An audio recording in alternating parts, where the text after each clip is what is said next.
Turn to Melbourne now, and Liberal MP Tim Wilson joins us. Hopefully we've got those audio issues fixed up this time. But Tim, yeah, you were saying, and just start again if you wouldn't mind, just on the experience of a Melburnian at the moment. What's it like out there under lockdown again?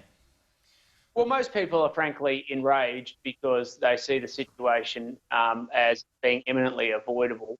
Last night, like a lot of people, I went out to a restaurant for the final hurrah that you're going to have potentially for 6 weeks.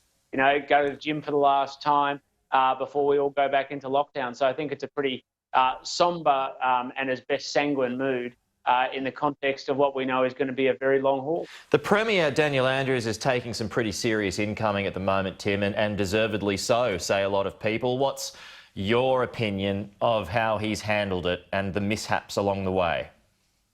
Well, essentially, he's broken the contract between the people of Victoria and the state government. The contract between the people of Victoria and the state government is that we would, it was up to every Victorian to take responsibility to make sure we didn't see a spread of the virus, only to find out the group who was supposed to be responsible for enforcing the law and making sure there wasn't a spread was ultimately the key, the key participant in making sure it spread. And mostly because you have a state government who is more interested in making sure that companies that hire their union mates took precedence over the public health of Victorians. So frankly, people are pissed off. So is that what it's come down to here? Because there hasn't actually been an explanation, Tim, on why the private security firms were used to kind of man the hotel quarantine system, because now it's before a judicial inquiry, which the cynics would argue is an excuse for the Premier not to address it and talk about that. But is that why it is a backhander to the unions? Is that what you reckon? Well, the state government is all power and no accountability. Dan Andrews is all power and no accountability.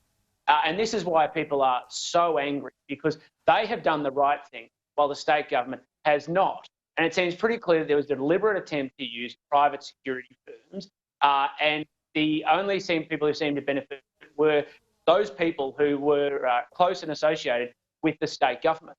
That's why people are so angry, because it does seem pretty clear to everybody that there's a direct link between the interests or the internal interests of the Labor Party and the state government at the expense of the public health of Victoria. Well, now there's a new report on the front page of The Age this morning, Tim, that there were plans in place to buy hundreds of defibrillators from overseas, but that never proceeded because Victoria began to flatten the curve. So, I mean, if that's true, what do you make of it?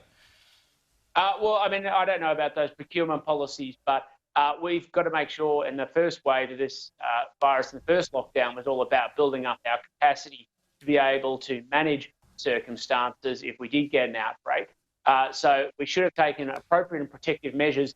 And if that story is true, then we've wasted the opportunity we need to put our state in the best position to address this virus. So, I mean, there's a lot of business owners, and Daniel Andrews is a while off the next election. So, I mean, he's probably safe for now in his position. But, a lot of business owners were saying he should resign. And he was asked about that in his press conference yesterday. He said he's not going anywhere. But do you think he should resign? I don't think it will solve the problem, because the problem isn't just the Premier. The problem is the very approach the Labor Party has taken to running state government in Victoria, where they manage out their internal machinations and their internal interests for the Labor Party through the advancement of and the practices of the state government. So simply doing that won't solve the problem. I want the problem solved, and that's only going to be through the removal of a Labor government.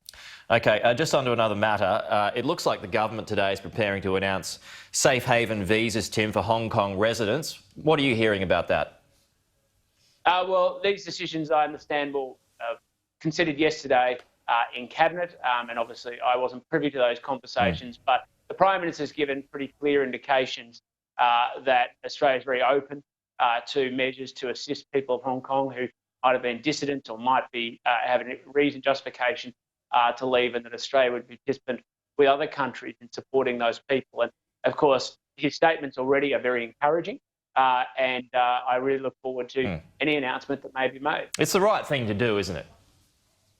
Well, I think it's the right thing to do, and I think it would be a very positive step for our country, because in the end, Liberal Democrats from Hong Kong will be safer and freer in our country, and we have a lot more in line with their interests than they do under the Chinese Communist Party. Can you, for those who don't know, Tim, a safe haven visa, what is that? What does it allow? Is there a time frame attached to that, or is it permanent? Well, there's been no announcement, so I'm not going to speculate on the terms and the conditions. But obviously, we have our existing humanitarian program, which provides a pathway for people to be able, if they face fear of persecution, to come to Australia and be free of persecution.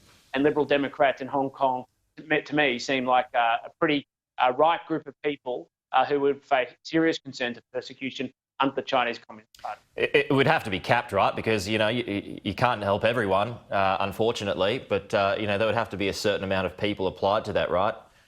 Well, the normal way these things work is that there are tests about whether you meet those tests, and that's the basis in which you can enter. Now, this is under the humanitarian program. I don't want to speculate on any potential announcement, but there are ways to make sure that the people who are getting assistance need the assistance, and it doesn't become a backdoor pathway for others to come into the country. Okay. Border security is critical. Just finally, JobKeeper, you know, there's probably, well, there is obvious extensions to that program now, given what's happened in Victoria, what's happened in Melbourne.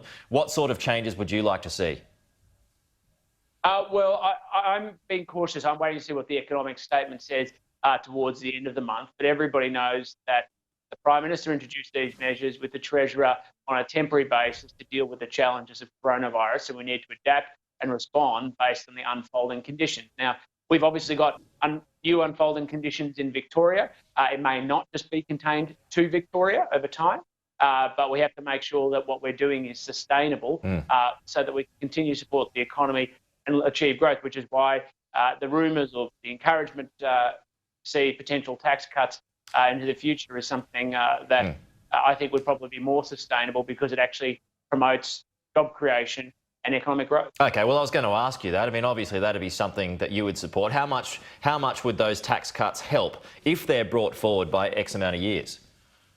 Well, of course, I'll support tax cuts because we voted for them in Parliament. All that's being discussed is whether they're brought forward. But obviously, if that were to occur, and there's only press reports about that, there would obviously be significant benefit to those people who are working, who can then go on and generate other economic activity. I've seen cables from, you know, some households between $800 and $2,500 per year. Okay, Tim Wilson, always good to get your thoughts. Thanks so much for joining us this morning. We got there at the end, but it was a good chat. We'll talk to you soon. Thanks, Peter. You take care. All right, you too. Now, coming up.